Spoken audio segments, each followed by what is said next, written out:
My sense is that what the pandemic has done is make people appreciate more the importance of relationships with other people, since that's been so dramatically taken away.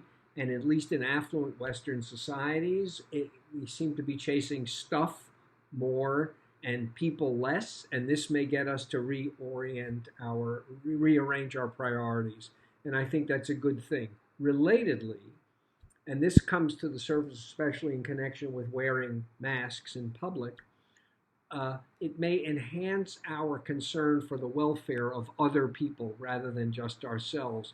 It's been undersold that wearing masks is mostly to protect other people from you and less to protect you from other people.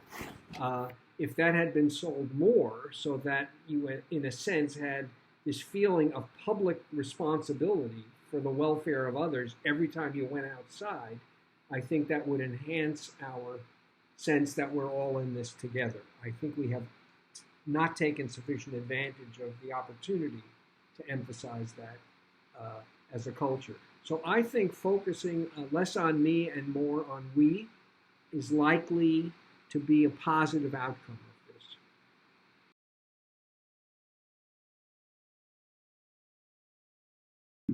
I think a few things. My own take on wisdom is very much inspired by Aristotle. And one of his central ideas is the importance of finding the mean, which he meant as the right amount, not the average, but the right amount. So lots of virtues become liabilities, become vices when they're carried to an extreme. And it seems to me that one of the things we have to do is find the mean between me and we. You can't forsake your responsibilities to yourself. You also have to take seriously the responsibilities for other people. And it takes judgment, especially in this uncertain world, to find the right balance between those two. Second, to me, essential for wisdom is perspective taking, being able to see the world as other people see it so that you can be helpful to them. And in these uncertain times, actually being able to be helpful to other people demands that we understand what life is like for them so that our interventions can be useful. So building up our perspective-taking muscle will make us wiser. And the last is, there is, I think, a trade-off in general between freedom on the one hand and security on the other. Here, too, we need to find the mean.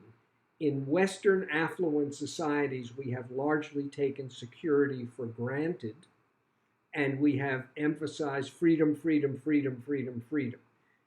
The pandemic is demanding that we find a way to balance our legitimate concerns about freedom and autonomy with equally legitimate concerns about security. And finding the right balance between those two will require us to develop a kind of judgment, situation by situation judgment. There's no rule, there's no formula that will enable us to sort of find the sweet spot where we don't take security for granted and we don't forsake all freedom. So I think all of these things, if taken to heart, can make people into wiser people than they were before this started.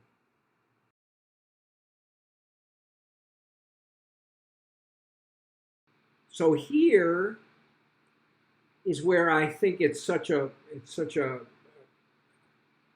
dangerous game to try to make predictions, because the very same benefits from the pandemic I could easily see turning into liabilities.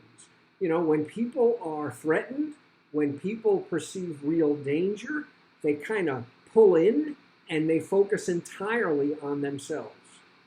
And so it seems to me, in a moment of enormous uncertainty and high risk, one way to go is to worry about the welfare of other people. Another way to go is to essentially erase the welfare of other people from your consideration altogether and wake up every day with the idea that it's all about me.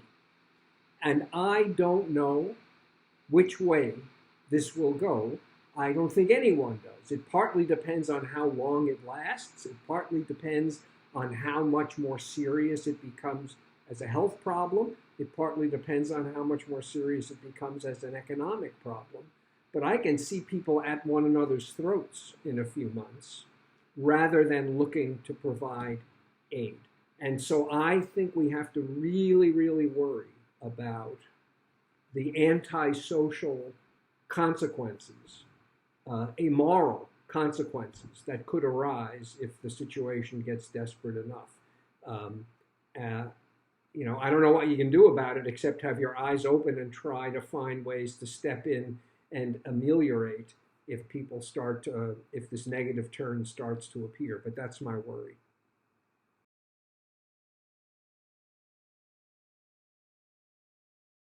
It would help people if they ask themselves, what does it mean to be a good person?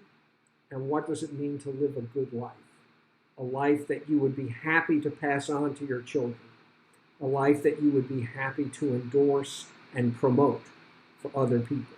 If you ask yourself that question on a regular basis, it may suppress the temptation to be too me-focused when that bad stuff starts to get worse. Other than that, I really don't know. People will miss their contact with other human beings. People already do. I mean, I desperately miss that I can't hug my grandchildren. You know, I can wave to them and I can walk alongside them, but I can't grab them and hug them. My daughter won't let me. She's worried about killing me.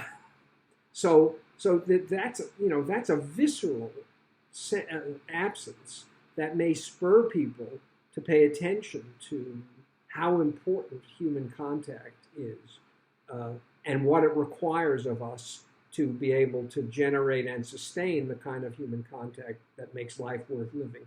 But I also think it would not be a bad idea to have a kind of mantra that we start every day with that reminds us of what it is that makes a good, satisfying human life.